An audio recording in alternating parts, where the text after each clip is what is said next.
Could always brought up, I've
because it's just everything is like like especially towards the last 3 episodes of every season, it just goes into full crisis mode.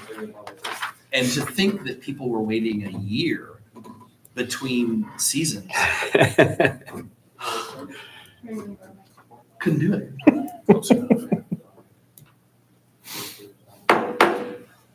I'd like to call the Village of Middleville Committee of the Whole meeting to order. Rhonda, may I have roll call, please? Mike Kramer, Here. Steve Baldry, Robert Bishop, Here. Richard Hamilton, Mackenzie Peters, Here. Kevin Smith, Here. Ann Williams. Here. I'll make a motion to excuse Mr. Hamilton and Mr. Baldry. They both had solid reasons for not being here today. Support. We have a motion with support to excuse trustees Baldry and Hamilton. Any further discussion before we vote? Hearing none. All those in favor? Aye. Opposed? Motion carries. Please rise for the pledge. I pledge allegiance to the flag of the United States of America and to the republic for which it stands, one nation, under God, indivisible, with liberty and justice for all. Thank you. Everyone should have a copy of the agenda in front of them. I'll make a motion to approve the agenda. Support. Motion with support to approve the agenda as printed. Any further discussion before we vote?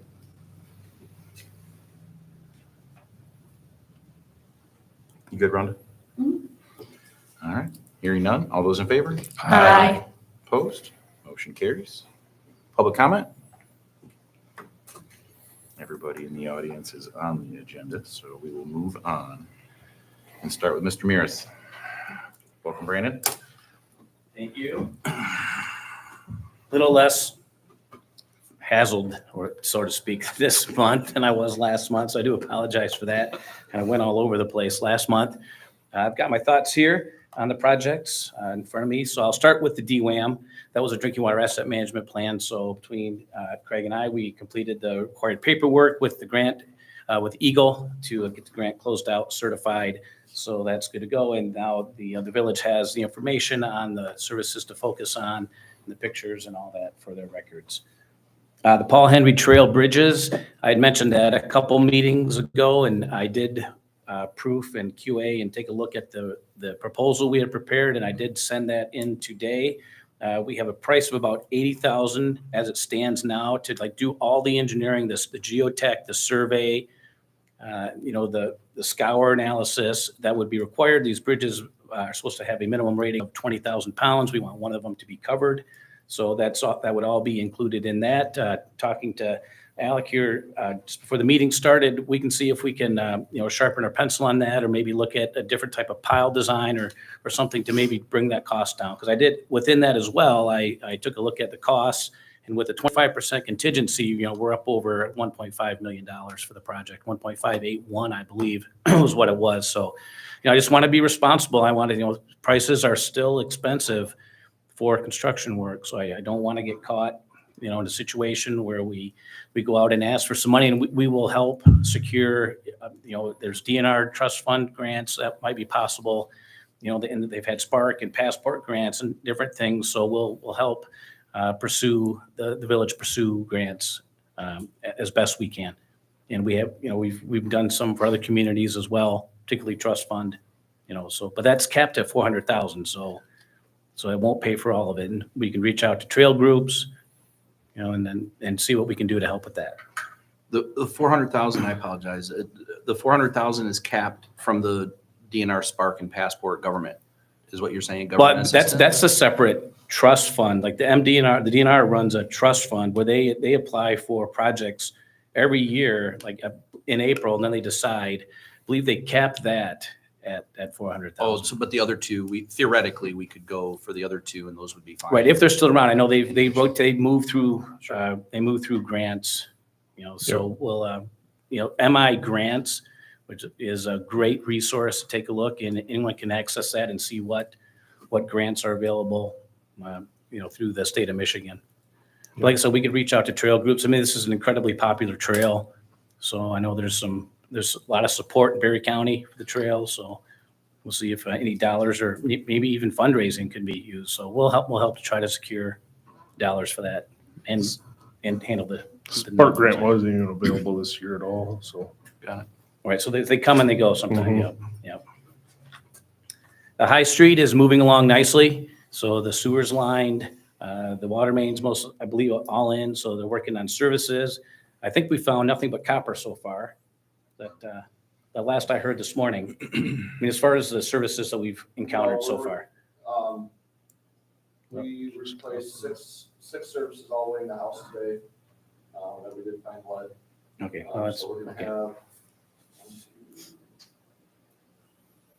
4 services that we're not gonna have to replace, all the rest will have to all in. Okay. But we have an allowance in the contract that should more than cover that.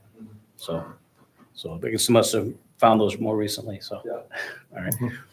So regarding the retaining wall, I believe we sort of got a price from B&L, but then they said, well, we can't do it this year, is what I had heard they said. Correct, yeah. I have reached out to Greg Norman. Any of you around to remember the old Dan Valley construction days?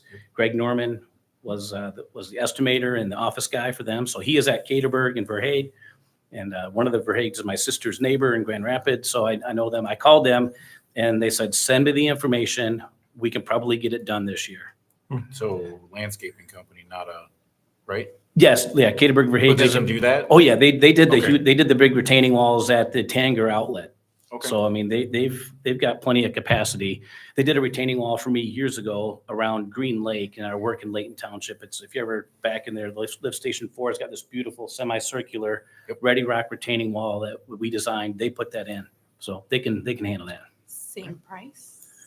Well, I didn't tell them what the other price was, so I'm going to ask That's them what I'm wondering. for a price, right? Okay. Right.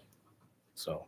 And then just to go with Brandon's, so we should be able to get it done this year. Worst case scenario, or I shouldn't say worst case, one of the possibilities is we get everything done, we may not be able to pave this year. So we'd be a gravel lot through there. I mean, that's maybe not, one of the options we're kind of looking at as So well. gravel lot, meaning you'll be able to put something down to make it drivable, not It'd be like a pop. dirt. Yeah. It'd be a dirt- Okay, dirt that's parking better lot. than nothing, Yeah. better than what And it then is. be paving early spring. Okay, That's one of the options, or it might be able to do the whole thing. sure. Gotcha. Right, but I mean, talking to Greg, he's made it sound like they would be able to do it. And I gave him kind of the price, what we had an idea for the budget. So that's just to give him a sense of how big the job was. And so we'll send them the information tomorrow and look at that. So Dearborn is looking good. I believe they need to get more backfill by the curb. So I'm going to continue to press that and have Katie or Dave get a hold of Steve, or I'll get a hold of Steve to get that done. That's about the only thing on the punch list I can think of. I know you guys are going to paint the railing, I believe, Alec? Okay, yeah. Yeah, But that's shot primed pretty much, so ready to paint there. But that job looks nice. Water pressure's great, so it looks great. 3rd Street, I believe that's done, but for just a submitted of the as-built. So they've even paved up into the school and the parking lot. So that looks really nice too. I drove that, so that looks good. New projects coming up. We've got Irving and Railroad. So we've had the surveyors out for those projects. And so those will be moving along. The water main crossing that we've been talking about, our modeling indicates that might be a candidate for lining with the other crossings in the area. We might be able to line that. There would be a minimal risk if there were to be a fire and a broken main in the wrong part of town. Then you could benefit from upsizing that, but at its current size and lined, except for an extreme circumstance where you have the worst case fire and then you had a broken main just in the wrong spot, then you'd be at risk for not having enough water. So we'll get that information and we can make a decision about that. But it looks like it would be a candidate to line. We talked a little bit about that lining last time. The wastewater treatment plant, I submitted the current state of the as-builts, which are like a 90% draft. So we're just about done with that. Submitted George the basis of design so he can fill out some of the paperwork he needs to keep up on in terms of the size of the sludge storage tanks and those types of things. All that information was included in there. We've got the O&M manual just to put the finishing touches on. It really just builds from the last one. So, and we'll get all that wrapped up here in the next month or so. And then Doug had us take a look at 108 Water Street. So there's a retaining wall in bad shape, and there's development planned for that area. So we'll have some options from our structural engineer who made a trip out there about some different types of walls if it needs to be replaced. So I think like a concrete masonry unit wall is kind of what she's leaning towards as the most cost effective, the easiest to construct. It's a smaller version of Ready Rock, so just smaller concrete masonry unit type walls. Kind you find, at Lowe's, Home Depot, something like that. Would be a good choice for that, if anything. Probably nice to grade it if you could, but there's quite a fall, and all those homes are really terraced. Those 3 homes there. So Yeah. okay, I'll entertain any questions if any of the council has questions about the projects we have. I think I covered what we got going on. I just have a small one. When you line like a water main, how thick is the lining? It's less than a ½ inch thick. I don't know exactly and how it compares to a water, but it's in that 3/16. I comes to mind, something along Okay. those lines. So maybe a ½ inch. So, but like I said, you still maintain the same flow or better flow because it's a really nice smooth wall. So friction, the interaction of the water between the pipe is really a source of a lot of the friction, the pressure drop you see. When you go to turn the hydrant on, you got a crusty old water main with scale and such built up on it. They blow that scale out. They chemically treat, and they even scour or clean the scale off before they put the liner in. So it'll have better capacity even at a slightly smaller diameter. That's pretty cool. Yeah, like I said, we've seen it in action in East Grand Rapids. So we were able to witness them doing a line. Any other questions? I'm good. Thanks, Brandon. All right, I plan on sticking around so my schedule permits, so. Awesome. Next, we have Bridget from Kids Food Basket. Some brochures will be right up here. That's okay. Perfect. Thanks for having me today. Bridget Clark Whitney, glad to be here. Appreciate it. It's a very good-looking village you have here, so it's fun to hear about ways you're making it even more good-looking. I like that. Recently went through a building of a building ourselves, so some of that sounds really familiar. So I just celebrated my 22nd year leading the organization last week. And so I have 22 years of knowledge with Kids Food Basket. So I'm honored to be able to chat about it, something that I care very, very deeply about. This work that we're doing here in West Michigan is transformational. And it's truly ensuring that our kids here in West Michigan have the healthy food that they need in order to be their best, both in school and in life. And that's our work. So we deeply believe too that healthy food is for everybody. Healthy food shouldn't be a privilege. Rather, healthy food is a right? But unfortunately, and we're all experiencing this right now with inflation the way it is, healthy food has become more and more inaccessible for our families, especially families who are struggling with the barriers of poverty. And so for our families who are, especially families living paycheck to paycheck, right, being able to get healthy food in the homes is becoming more and more inaccessible. So that's a big part of what Kids Food Basket does. Every day we're serving 10,000 meals. I know that sounds bonkers. It's a huge number, but every single day we're serving 10,000 meals to kids here in West Michigan. We call them sack suppers. It's an evening meal. It's full of healthy, fresh fruits, vegetables, a dairy, a protein, some sort of a healthy snack. We're also teaching kids where food comes from, why that's important, how to get connected to their food. So we actually bring kids onto our 10-acre farms. We have 2 of them, one in Kent County and one in Ottawa County, where they have a full lesson. They have a full lesson series where they're learning, like, what is a seed? What is germination? How do we grow our own food? It's really exciting, but it's actually transformational because kids are coming, oftentimes never having been on a farm before, truly believe carrots come from a bag in the grocery store, right? And they're learning that they can actually grow their own food and that this is something that they can be empowered around having healthy food. So as prices continue to rise in the grocery store, we're teaching kids, hey, bring this back home, right? Not only bring this back home for yourselves, but bring this back home for your families as well. We're also doing nutrition education. Why is healthy food important? Why is healthy food important for your brains and your bodies? So we teach the different colors of the rainbow and how the different fruits and vegetables associated with those different colors are really impactful and beneficial to our health. So for example, red foods like cherry tomatoes or beets, right? Good for your heart, good for your blood. Kids love that. They're like, wait a second, I can control how my heart beats. I can control that. I've got control over my health. Really excited about that. Purple foods, good for our organs. So they're learning all of these really important life skills at a very young age. And this is also at a time where our schools, unfortunately, have cut a lot of this programming in schools, right? Like they're not teaching how to grow food. They're not getting kids on farms and getting them connected back to Mother Earth. They're not teaching them why healthy food is important and to make healthy food choices. And that's where we come in. What we found, the magic, I call it, but truly where the impact happens is this intersectionality between healthy food access and education. Because if we're just giving kids healthy food every day, it's not making as much of a difference. They're like, what is this weird red thing that explodes in my mouth, right? Cherry tomato. Or like, why would I want to eat this orange carrot? But what we're doing is we're teaching kids why it's important, and we're making sure they get the healthy food every day. Because if you're just teaching it, but you're not ensuring that they get it, then it becomes really inequitable. Because then it's like, well, great that healthy food is important for us, but it's something we can't afford. Or if we're just giving it out and we're not teaching it, then kids are like, this doesn't taste good. Why do I want that, right? So what we found is that's where the impact happens. When kids have both the access, especially kids who are living in poverty, have both the access every day as well as the education. 89% of our teachers said without Kids Food Basket, the kids in their class wouldn't have access at all to fresh fruits and vegetables, even with school lunch programs being now accessible for all. And 79% of our teachers say that because of Kids Food Basket's lessons, the kids in their classroom are actually choosing healthy food before choosing snack foods.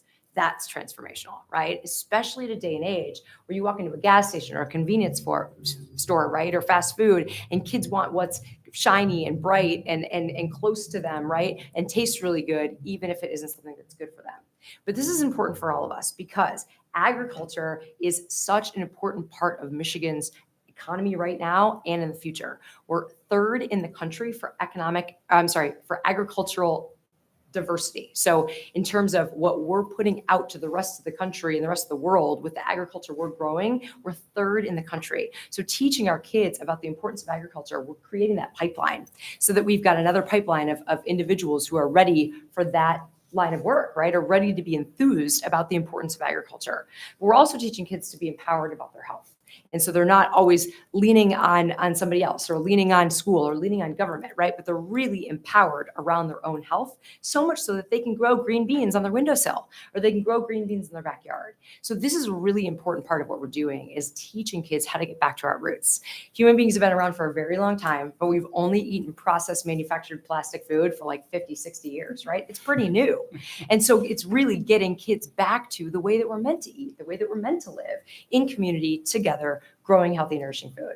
So over these past 22 years, we've grown from an organization that started, it's very interesting, we started with $3,000. So that's pretty rare, right? To have a nonprofit organization start with such a small amount of money. But we had a great combination of naivete and of idealism. So it's a good combination to start anything. And we've grown over the past 22 years from serving one school healthy meals every day to now serving 61 elementary schools in West Michigan, healthy meals every day. We continue to expand our footprint. So we've recently expanded our footprint into Allegan County, where there's significant need there, but not a lot of nonprofit organizations that are working specifically in the basic needs space. So we've expanded our work into Allegan County, looking to expand our work continually throughout West Michigan so that we can ensure that all of our kids, again, have access to good, healthy, nourishing food. So I know I just went through my whole presentation here without using the slides, but ultimately, I was like 5 to 10 minutes. We're just going to whip through this. Everything that I talked about is also in these brochures. So please take one home if you're interested at all in getting involved with Kids Food Basket. There's loads of ways to get involved. If you're a social media person, check out Facebook, LinkedIn, Instagram, volunteer opportunities there. All of our information about how we work as an organization is also on our website too. And you can sign up to volunteer there. Or if you have a company that wants to get engaged, right? This is a great opportunity for your company to have like a day away or a leadership day or come out, have a couple hours of volunteerism together. It really does make a difference. It gels teams together. We provide a really fantastic volunteer experience. You know exactly where your time, effort, and energy are going and why that's important. Lastly, I'll share that we are a 92% philanthropically funded organization. So only 8% of our budget comes in from federal grants. That's mostly USDA because we have 2 farms. Really grateful for that. But we're a philanthropically funded organization. So West Michigan and some of our national foundations are funding this work and ensuring that we're keeping our dollars local, that we are keeping all of our dollars here in West Michigan. This is a global idea, but we're executing it daily here in West Michigan in a really hyper-local level. And we feel like doing this at a hyper-local level is how we can make the most impact. Questions? Can I ask for questions? Yes, Okay, absolutely. great. I have a question.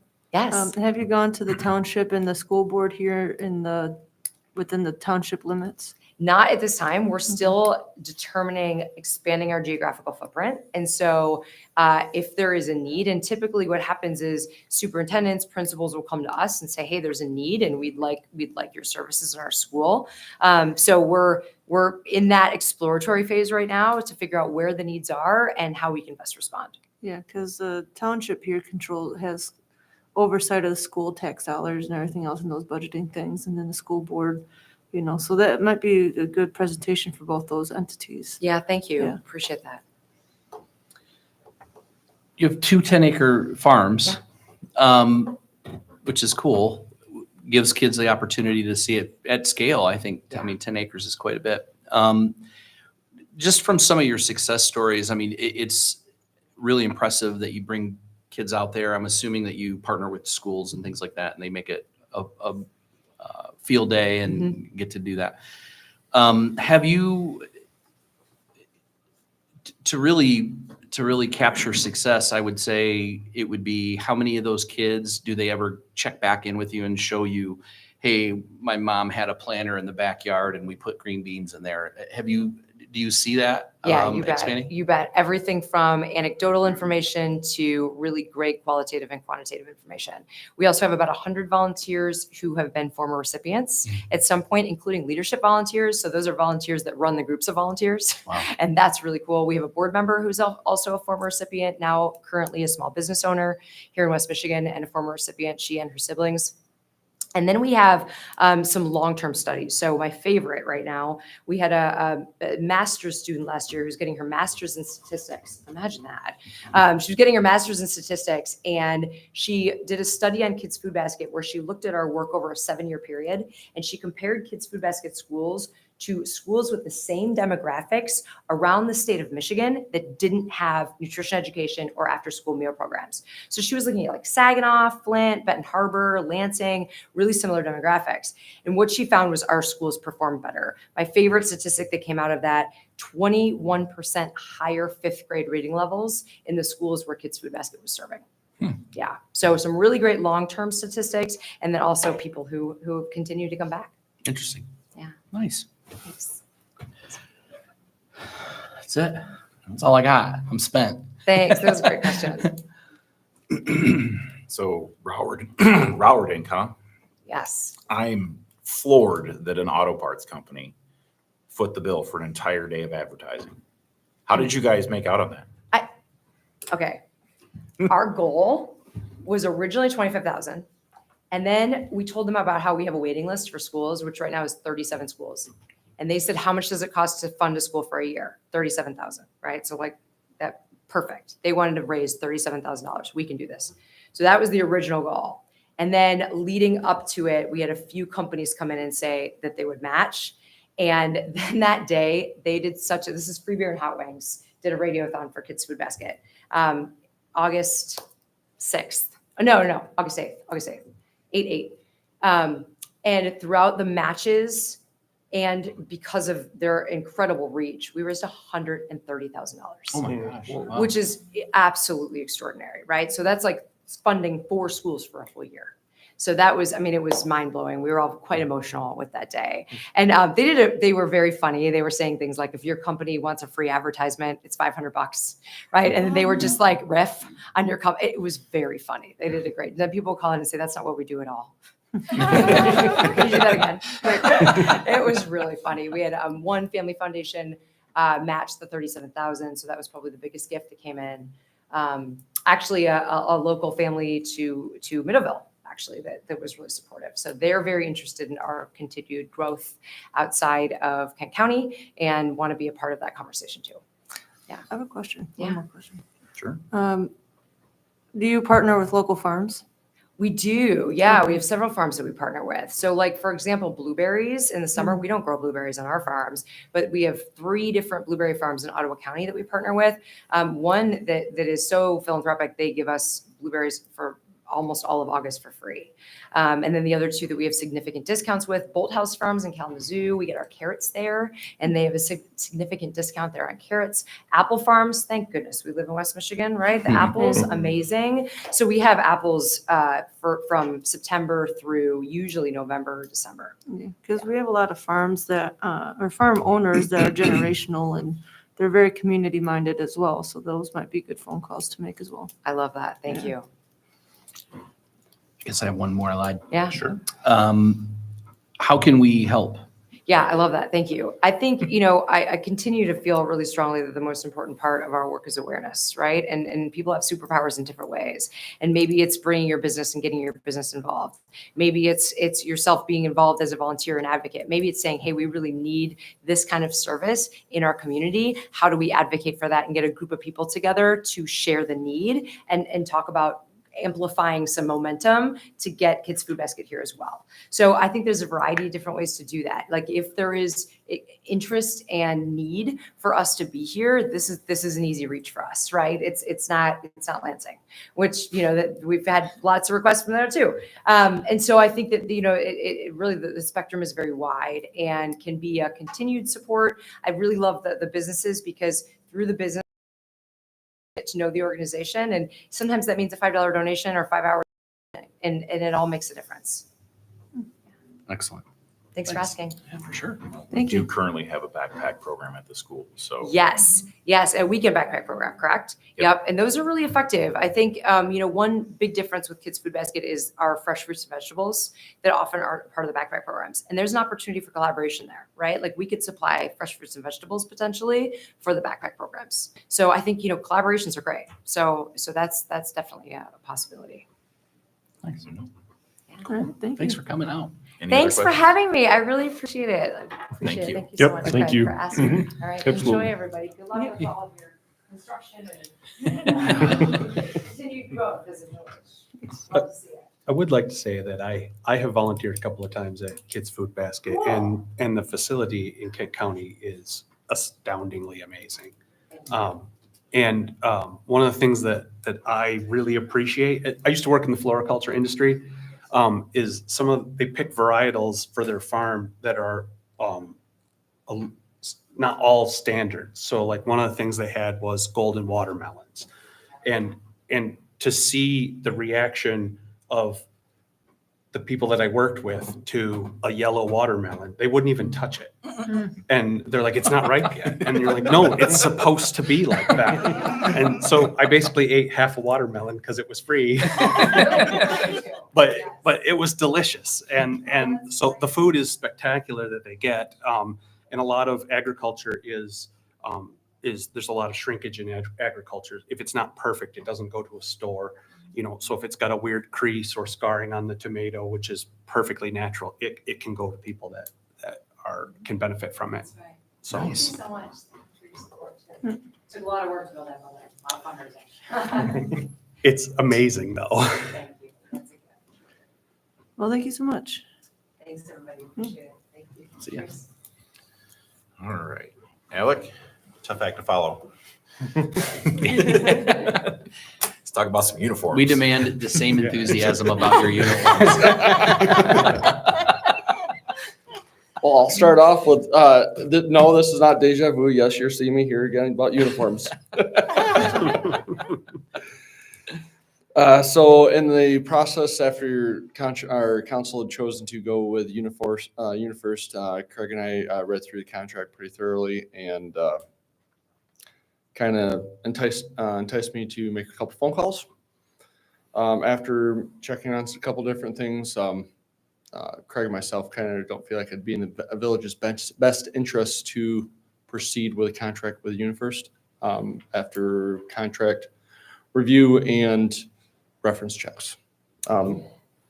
with that being said, we kind of looked at a couple different options. One of the options is getting away with long sleeve and short sleeve shirts and just go straight short sleeve and then try to get the guys some, not winter gear, but like a 3 seasons, a fall, spring, like hooded sweatshirt or something in place of that. So with that being said, we went out and contacted several other companies. And actually Cintas came back with a pretty good number compared to what we're currently paying and what they would offer. So what they're looking at, we'd be roughly saving about $500 a year than our current cost if we chose to go with Cintas and move to a high vis t-shirt or uniform shirt. So it's cheaper, and it's the uniform style you want. Correct. And we're sticking with a company that we've had for the last 7 years and have had pretty good service with them. Yeah, it's hard to beat Cintas. They're everywhere.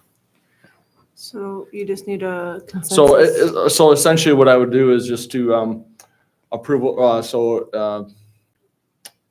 a motion to rescind the motion of going with UniFirst proven contract and then just approve village manager and myself to move forward with renewing the Cintas contract and allow him to sign all related documents pertaining to that. So moved. So what's right there in front of you? Two. Skip the part where it says as our uniform supplier and you're good. Would we need 2 separate ones or? Nope. So Just one. I'll read it as soon as someone supports it. Support. Okay, so we have a motion with support to renew our uniform agreement with Cintas and rescind the motion to move forward with UniFirst and allow the village manager to sign all related documents. Perfect. Any further discussion before we vote? Hearing none. Rhonda, may I have roll call, please? Mackenzie Peters, Aye. Kevin Smith, Aye. Ann Williams. Aye. Steve Baldry is absent. Robert Bishop, Aye. Richard Hamilton is absent. Mike Kramer. Motion carries. Thank you. Thank you. Mr. Powers?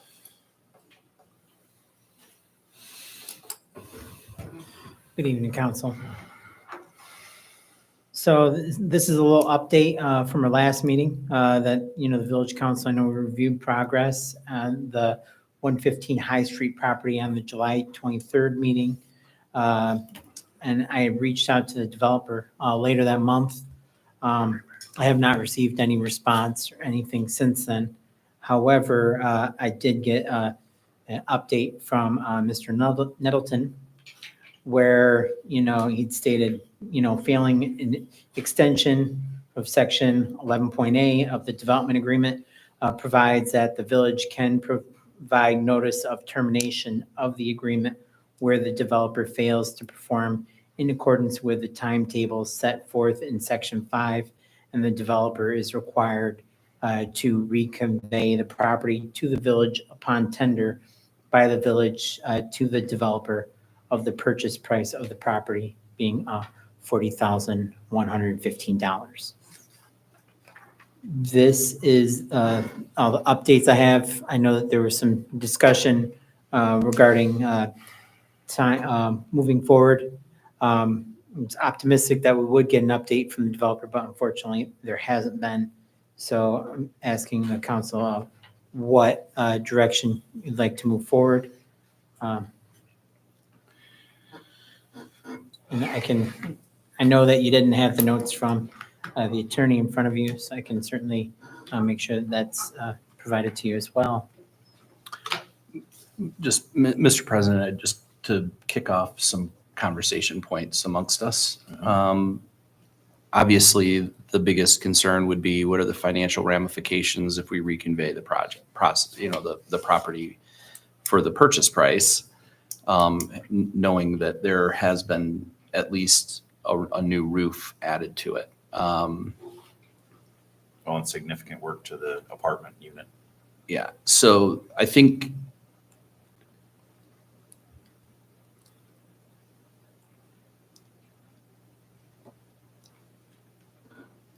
You mean that ramifications I think to it's the a village, correct? Yeah, the financial ramifications, because it's very likely that it may be more than just what the purchase price was. The other question that I have is, has that transfer of funds, there was a cash transaction to purchase the building with the village. Is that accurate? So I would have to verify if that was cash. I believe it was made in the way of a check. However, Either way, I mean, what they I'm paid for it. referencing, regarding the ramifications is verbatim what's in the development agreement. Mhm. So the developer has not requested an extension and they haven't met their timeline. So the conditions put forth, being that he is in breach, would allow for the village to potentially acquire that property for the purchase price. Mhm. So the aspects in regards to what the developers put into the property certainly are, ramifications that I can understand your concern with. That's why this is, being presented to you regarding what the best way is to potentially move forward. Without going into legal counsel, which we would need to definitely, I think that's our next step, is to consider any investment that was made by the developer could potentially weigh on potentially, and I mean, not necessarily successfully, but it would be at an expense to the village to defend the contract as it's written. Unless you feel as though it's black and white. I think it's pretty clear. So regardless of investment, it would they would reconvey it, and then that would be at a Would it loss be all to the right village. if I gave this to the clerk? Of course, This for could be reviewed and added as part of. He, obviously he's missed multiple deadlines, and at bare minimum just to communicate. So I think that's, Just email it to him. Yeah. I mean, if that's a predictor of the success of the project, it's unfortunate. But it is certainly, the burden has been on us to reach out, not the other way around. So I think that there's a consideration there. And again, I hesitate only because it's unfortunate. It's so unfortunate because of any investment made, regardless of how big or small, it's still an investment. But I also know that we have a stake in the sand, and I want to honor that. So I think what we'll end up, I think our next steps are really truly to go through the what if scenarios, to understand what this looks like. Consideration of it. Yeah. We can add it to a future agenda and we can. Okay.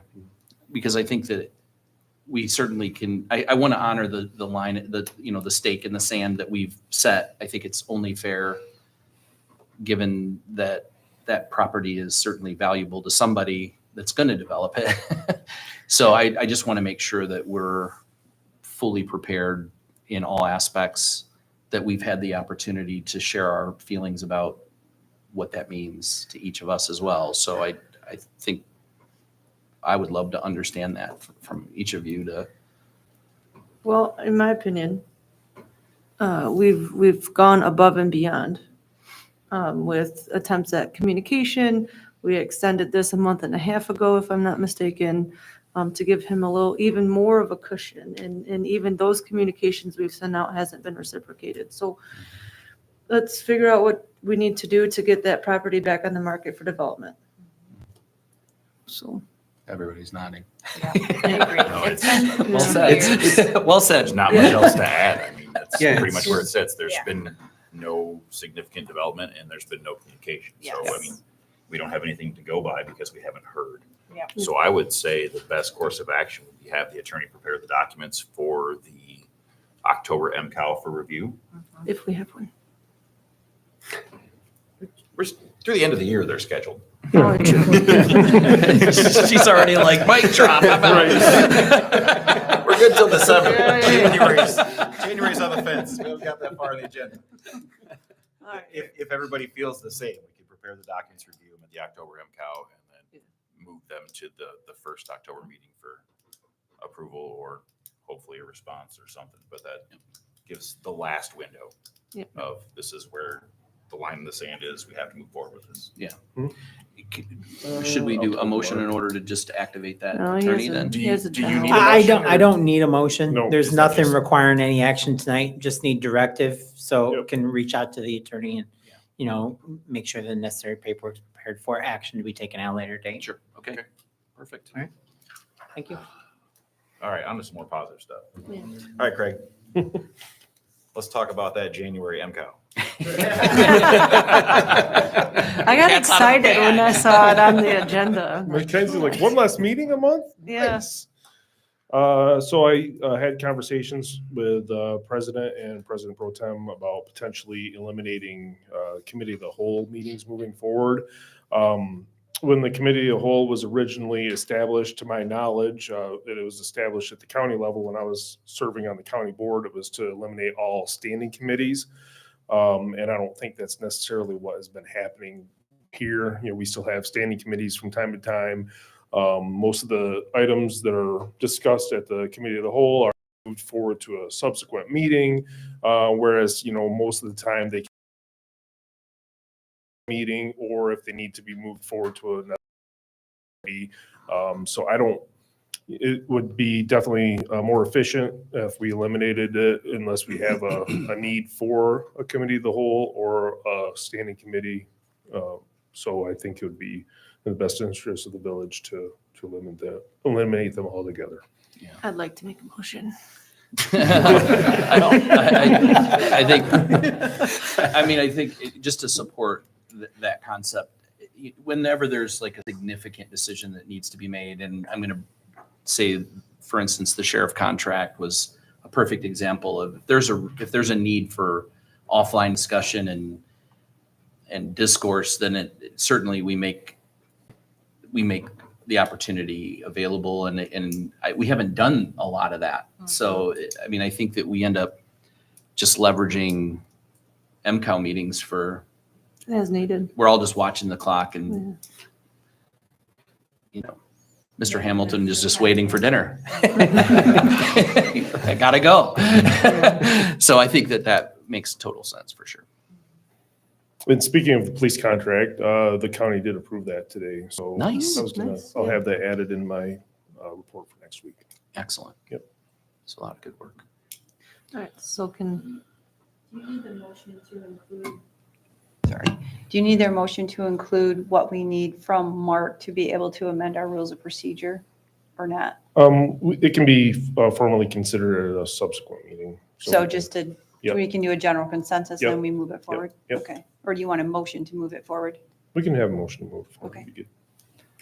so motion to, I would suggest that the motion include consulting the attorney yeah, to review Yep. procedural changes. Yeah, we've talked about quite a bit already with them, so it's gonna be pretty cut and dry. all right, so motion to approve, or motion to, I lost it, Move forward. Okay, let's, with Just the, remove the MCAL remove the from MCAL, okay, so, Yep, and Procedure. consult the lawyer. for future. support. We have a motion with support to remove the Committee of the Whole meeting from future schedules to be posted in January and to consult the attorney on any other ramifications for procedural changes. Any further discussion before we vote? Tidy up nice enough for you? Yeah, thank you. All right. There's a lot of popcorn talk, so I lost it. Is that in your budget or are we spending the money? It's in my budget. All right. All those in favor? Aye. Opposed? Motion carries. Okay, thank you. All right. There are 5 of us. So I will read this. Can I make one You may. comment before you go into closed session? Sure. When we go to closed session, it's not a recess. We're going to closed session. All I'm going to do is cover the camera, stop all the recordings and that kind of stuff. Please don't leave, take a break, all that. We're just going into closed session. Okay. We're not going anywhere. We're just giving time Yes. for them to. Thank you. Yes, thank you. It's not a recess. Thank you. Okay, so I move to go into closed session pursuant to Section 8H of the Open Meetings Act to consider material which is exempt from disclosure under Section 13(1)G of Michigan's Freedom of Information Act at 5:14 PM. Support. We have a motion with support to go into closed session. Further discussion before we vote? Hearing none. Rhonda, may I have roll call, please? Kevin Smith, Aye. Ann Williams. Aye. Steve Baldry is absent. Robert Bishop. Aye. Richard Hamilton is absent. Mackenzie Peters. Aye. Mike Kramer. Aye. Motion carries. Do you anticipate any action after the, come back to open session, Mike? It's the last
Get the recording started. Check public meeting.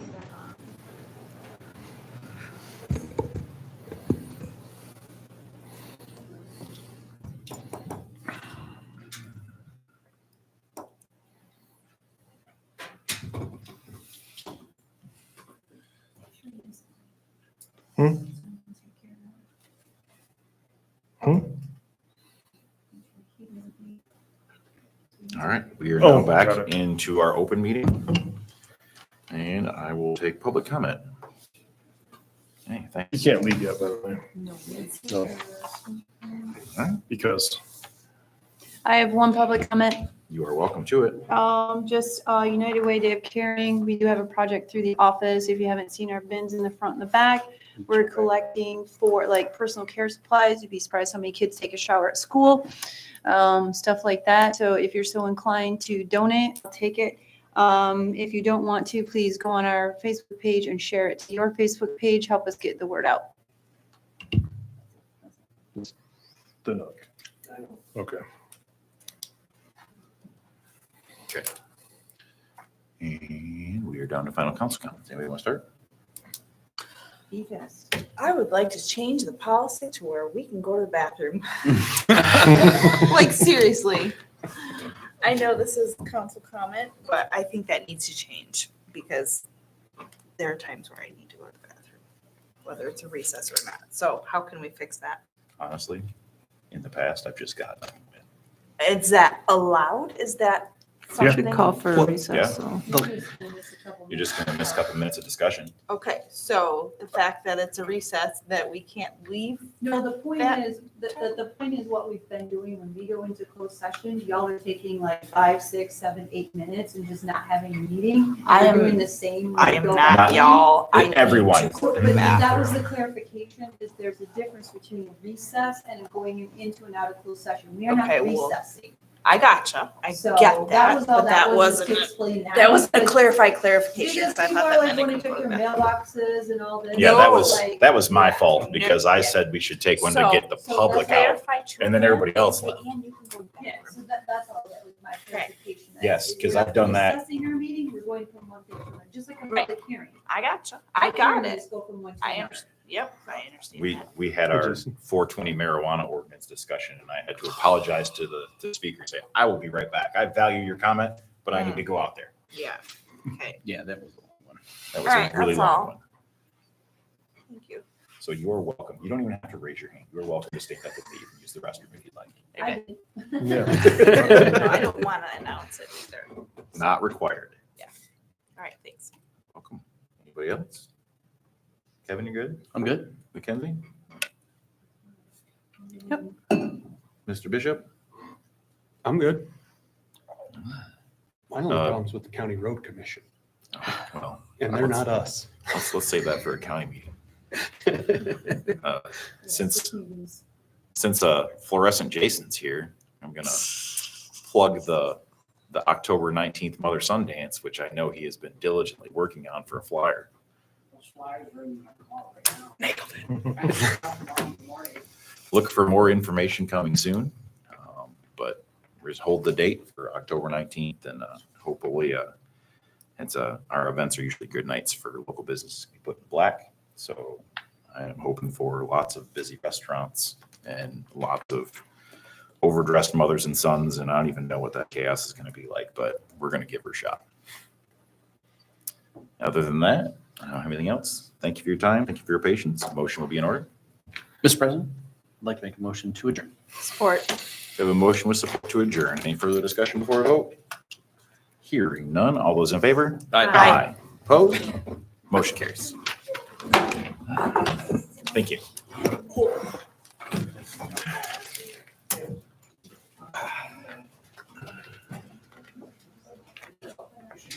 Mackenzie.